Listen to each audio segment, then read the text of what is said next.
Okay, hi everyone, and thanks for joining yet another session, which is helpful for college preparation. And let's welcome Saee. Hi, Saee. Thanks for joining this session today. Thank you. Saee is a rising sophomore at Rutgers, and she's studying. Her major is cell biology and neuroscience, right, Saee? Yes. Okay. So first of all, thank you. Thank you for coming and ready to share your experience today. So my first question to you is like cell biology and neuroscience, right? Looks pretty complex. So how did you decide to go ahead with this major? When I tell you, when I first started off graduating as a senior in high school and I had to choose something, I was like, oh my God, there's so many options. I don't know where I want to go exactly. But I knew I always had an interest in like psychology, biology, maybe somewhere like human side. So I came in as a bio major and then I realized that it felt really typical, very linear in terms of what I wanted to do. So then I'm currently in a research lab, and that research lab, like, we do so much that is related to neuroscience and molecular biology. And I was like, oh, like, what I find myself being interested in, what I find myself being drawn to is more neuroscience. So Rutgers offers this major. It's a dual major. It's cell biology and neuroscience, but it's a singular major. So that's when I decided that, hey, this is something I really enjoy, so might as well major in it. Okay. But when you were in high school, maybe when you are in your ninth grade or 10th grade, and when actually all this discussion starts, right, that which measure you want to go ahead with, have you decided to go for this measure at that point of time, or you you were confused with, as you said, that there were so many different options available, and you were a little bit confused. So, what was your thought when you were in high school? When you will arrive at a time where you really need to pick one major, what are those factors you considered when you decided ultimately to go ahead with this major? I mean, again, when I was obviously a freshman, sophomore in high school, I was very conflicted with what I wanted to do and what I felt was right for me. So, again, like I've always been interested in psychology, in the way human brain works, and like just basically how people work together as a society and how we function. So, I generally like around that age, I didn't know exactly what field to go in because, it's a little difficult around then and you're not really exposed to what you get exposed to later in life. But I guess around that age, I was kind of thinking, oh, like this is something I'm interested in. I want to work with people. I want to like see how people interact with each other and all these things. So I guess in high school, like when people asked me that, I was like, oh, I'm not sure yet, but maybe something related to sciences, maybe something related to humans. And then, it developed into what I'm doing right now. So that was my thought process. Oh, okay. So did your maybe school counselors or any of your friends helped you in arriving at this decision to go ahead with this measure?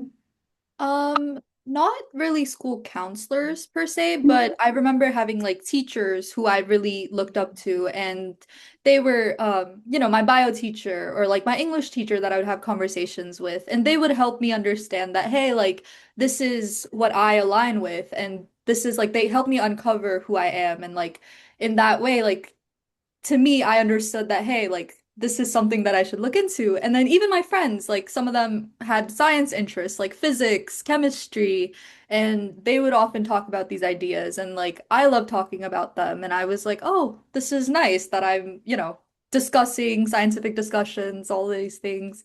And then it kind of compiled into, hey, I want to do something related to this. Okay, great, great. So I know that you're based out of New Jersey and you decided to go to in-state college. Yes. And I'm pretty sure that few of your friends must have been gone to, or they might choose to go out of state. What difference do you feel or what are the advantages or disadvantages of being in state or being out of state? I mean, when I first applied, I applied to colleges that I personally saw myself going to, because a lot of things that I see is people apply to 20 plus colleges, but they can only see themselves going to 2 to 3 specific colleges. So something that helped me was narrowing that list down. And then once I had that list narrowed, I knew like I was like, oh, okay, like I'm just graduating. I want to stay closer to this area, and like I do like my house, and I do like the commute, and I think it's convenient because even though I do live on campus, it's like okay, I'm not too far from my house, so I can come back if I miss mama's food, or like if I just miss the house, if I miss everybody, so it's easier in that way for me. Okay, okay. And so though you are in state, I think you still like, choose to live in dorm, Yes. right? Is it, what's the process to find a nice roommate with whom Okay. you can like, stay for that complete year? What's the process? Can you just explain?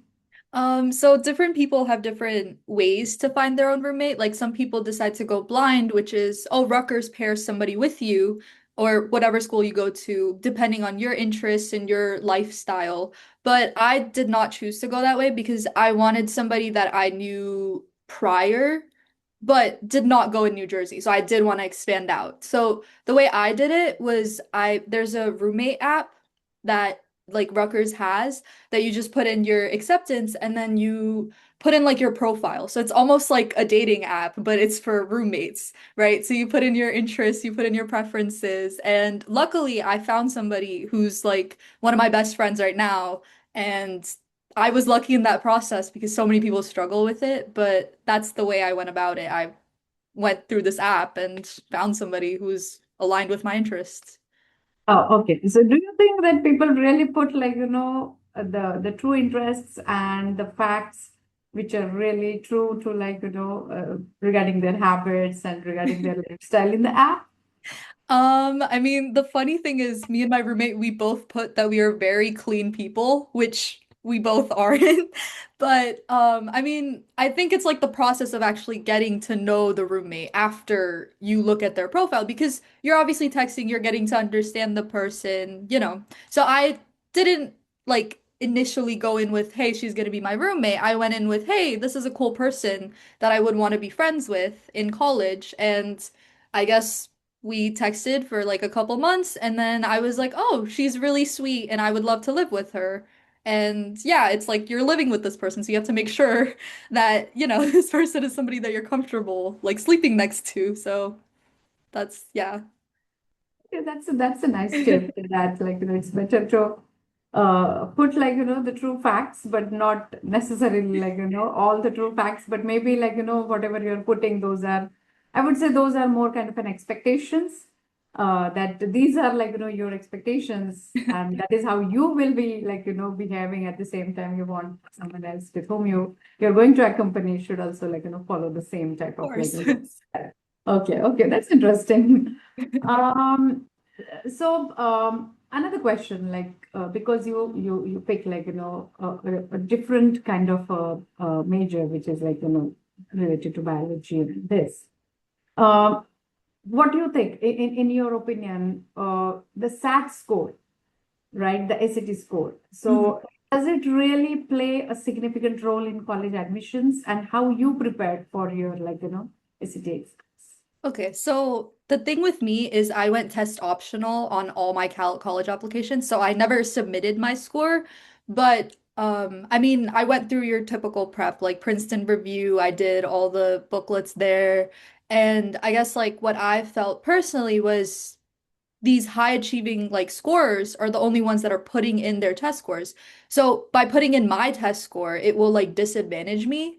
And I feel like extracurriculars and all your other hobbies are what do partake. And I believe that that's what actually got me into college rather than putting in scores is that's my personal opinion.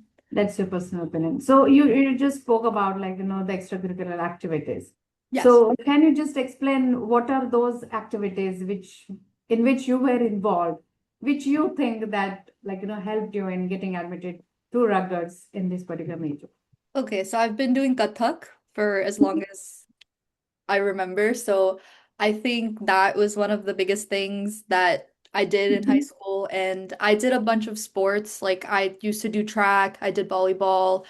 And then I joined a couple clubs that I personally liked. And I guess like in high school, I did more things that I personally enjoyed rather than something that could get me into college. And I feel like that's what kind of set me apart as an applicant is because within my essay and within my application, it reflected that I had so many interests rather than like I was trying to almost like micromanage a field that I want to go into. All right. Great tip. You just talk about essays, right? Which is, I Yes. think, every kid feel like, one of the hardest part of the entire admission process. And the questions the universities pose are like, so difficult to like, answer. I remember when Rutuja used to like, complete the essay, she was like, what type of questions is this? Like, who asked these type of questions? Something like that. So, do you think that it's a good way to, or it's a good option to probably get some kind of a coaching on how to write the essays, or it's okay to write the way you want to explain the whatever questions the university is posing for the essays? What is your opinion of that? I mean, I can share my experience in writing them, and maybe then people can decide what's better for them. So, personally, for me, I always liked creative writing. That's something that I also did in high school. I was a part of newspaper club and all these things. So, to me, I really love these prompts because it was a way that I could show my creative writing and write through my experiences. So, what I personally did while writing the prompts was during junior year, my English teacher, he would have like an entire like almost week dedicated to writing this college essay. And people had the option to whether turn it in or not turn it in, right? And I remember having this conversation with him. I'm like, what is this? Like, why do I have to write this? This feels really fake, right? And he was like, okay, the last option is you could write about anything you want, right? That Mhm. reflects about you. So I was like, oh, okay, I could do something like that. So I remember struggling for the first couple of days trying to figure out what I really want to write about. And then he was just like, start with something that just pops in your brain. So I started with the slingshot ride that I went to Six Flags like a weeks ago. And then he was like, okay, write creatively about the slingshot ride. So I did that for like the first paragraph. And then it sounds weird, but it connected to my experiences later because the end of the slingshot ride paragraph, I wrote that, hey, I saw horses in the clouds, right? And what do horses symbolize? They symbolize seeing somebody's self-worth, right? And then I continued that theme into being like, okay, I see horses when I'm doing these things or when I feel these things. And I don't see horses in these certain situations. And then I will see horses. Sorry, I keep saying horses, but I will see horses when I truly figure out certain things. So like it was kind of like a fun process for me to write my essay because I don't know, it reflected my personality in writing. And that's what I feel like is the biggest thing that these college applicants want is they want you to express yourself rather than try to fit in a box that you feel is going to get you in college. Yeah, I think this is a wonderful tip, Sai, because I know that students do struggle writing these college essays, right? And I think everybody just hates on that aspect of like in the admission process.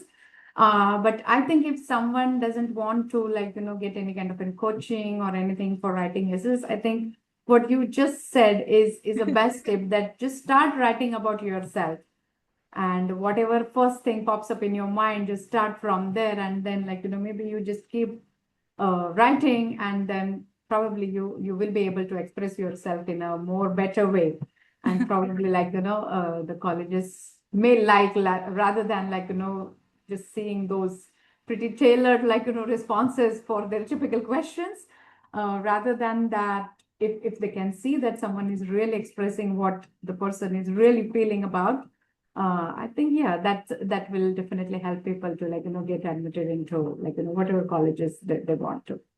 Now another question, as I said, that you choose to go with Rutgers, which is an in-state college and all that. Mhm. But before you initiated this process, like, have you visited any other colleges, or you are already determined that I'm not going to go out of state and I will be just like, stick to New Jersey? What was like, in your mind when you decided to go for Rutgers? I mean, I did tour a couple colleges. Like I remember touring in Massachusetts, in Pennsylvania, a couple colleges, and then Rutgers. But I guess I decided to go with Rutgers because it was close and like based on what I wanted to do, they had a better program than all the other colleges that I applied to. So then I was like, okay, like I will be closer to home, one thing. And then the second thing is like this program itself is so valued and so valuable and so amazing compared to all these other schools that I've applied to. So it's better to just go here and like focus on this school. Okay, so if someone is confused between like, three, four colleges, because I know that you guys get acceptance from multiple colleges, because as you said, you will apply to 20 colleges, you might get acceptance from seven, eight colleges, and then you're confused that Yeah. which one you should go ahead with. So if someone is confused, what tips you will give? Like, how someone should arrive at a conclusion, what factors someone should consider to decide that, okay, I want to go ahead with this college and not with this college. Okay. I feel like the misconception that people get is if you go closer, that means you have to stay at home all the time, right? When that usually I feel like scares a couple kids and it makes sense. You know, you want to try to find yourself outside of like a safe zone that you already have, right? But for me personally, like I feel like that misconception is very misled by these factors. And I believe that like even if you choose an in-state college, you could choose to stay at a dorm and you could choose to still have that little aspect of being like, hey, I'm discovering myself here. Because at the end of the day, you are living at college and you are exploring things by yourself. But hey, you always know that you have something to go back to. You have, hey, like it's a 40-minute drive for me personally to go back and be like, hey, mama, I can't do this anymore.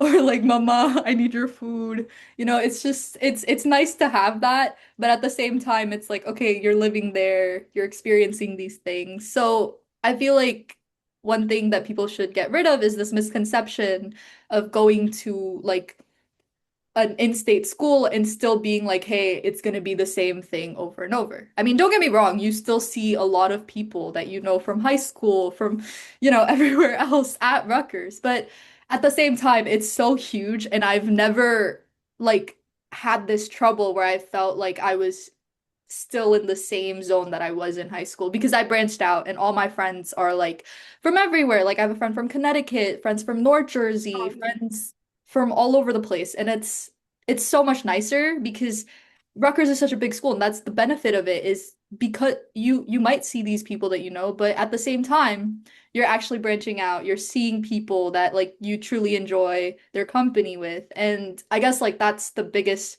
partaker in which I believe that people should look at in-state schools. But again, out of state is like, okay, like that's good, right? Like you can, if you want to try something else, if you want to look at a program that you really enjoy, like I do believe that, hey, like don't just let this misconception be that. Like you could go out and like explore that side too. I just personally can't say about that experience because I haven't experienced it. Right.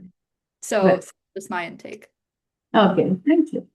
Um, I have one more question, which I think I have been asking to all the speakers. And that is like I always heard that the college life and everything is too hectic. And you guys are very busy with like, different assignments. At the same time, you have to join to like, different clubs. And you have to do some different extracurricular activities, everything together. And at the same time, you also want to like, study, you want to enjoy your college life. So what is your tip to keep like, nice balance between all these different things? Okay, so I'll be honest, the first semester I really struggled with all these things, but I feel like I gained more clarity in the second semester because I realized that this is the way that classes want you to study, right? The information feels so much, but if you actually like something that helps me is I use a Google Calendar all the time. So that is one thing that like is in my brain like, hey, I have these many classes per day. And then these are the times that the classes are. And this is what I need to study for this class. So I set aside, okay, like an hour for this class. I can split it into 20 minutes per day. So something that helped me is actually dividing the coursework into 20 minutes instead of trying to do it all in 1 hour. So that really helped me is like, okay, using a Google Calendar, organizing that schedule, and leaving time for your friends, being like, hey, okay, I have time from 5 to 7. Let's get coffee. Let's do this. And then all of a sudden my research lab came in. So then I had to add that into it. So then I was like, okay, I'm free from these times to these times, but I need to go in these many hours, so I need to allot that. So Google Calendar is my biggest tip and it is my biggest lifesaver. So I do recommend maybe exploring it in high school first, so then you could get more acquainted with it in college and then it'll help you later. So yes. That's a nice tip. Nobody talk about this, like calendaring, like, your schedule, and that really helps, like, because we usually, like, calendar so many meetings and everything, like, our whole schedule for the week is always in the Google Calendar, right? And that's really, like, nice tip for the kids, that you can just calendar everything, and then you will have a visibility for the whole week, like, how much busy you will be, when you will have a free time, and then accordingly you can, like, plan out the things, whatever you want to do. Great tip. Thank you so much. So yeah, I think we are, like, almost towards the end of our session. So I just wanted to, like, you to give, like, a little bit more information about Ruggers, and about your particular, like, department, the neuroscience and the biology department, and what type of internship opportunities probably, or what type of research opportunities probably the department offers. Okay, so I specifically chose this major. It was because it's such an interdisciplinary major that I have so many opportunities once I graduate. And if I don't see myself in the specific field that I've chosen, then I obviously have more opportunities. So I came in with the mindset of med school. So something that I want to do in these 4 years is gain research experience, gain my clinical hours, right? But because my major is so like complex and diverse, I don't just have to stick to med school, right? Because there's so many other opportunities. Like research is an opportunity. You could go into like neuroscience as like a like a separate field. Like you could do so many other things within this field that I felt like for me personally, this was the right choice because if I don't want to do med school, I have research, I have like other opportunities that I could choose to do if I don't want to go to grad school or any of these other things. And I think that's the biggest thing when you're choosing your major is try to find something that is specific enough, but also broad enough that you have other options available to you. And I think that's the best thing about my major and about Rutgers is that like they offer this field that's not just neuroscience, but it's like cell biology and neuroscience. So you get like a broad understanding of like everything. And I think that's something that aligns with my interests and something that I want to explore more because, I'm still a sophomore, so I still don't know as much. But yeah, I mean, just do something that you enjoy is what I want to say. Yeah, I think that's a great tip. That do something which you, like, enjoy doing, because otherwise you will just get bored, you will feel frustrated, you will feel exasperated and all that, right? And then the whole college journey will not be an enjoyable experience. So better to, like, just know about, like, your own choices, your own interests, and probably try to, like, go for that particular future.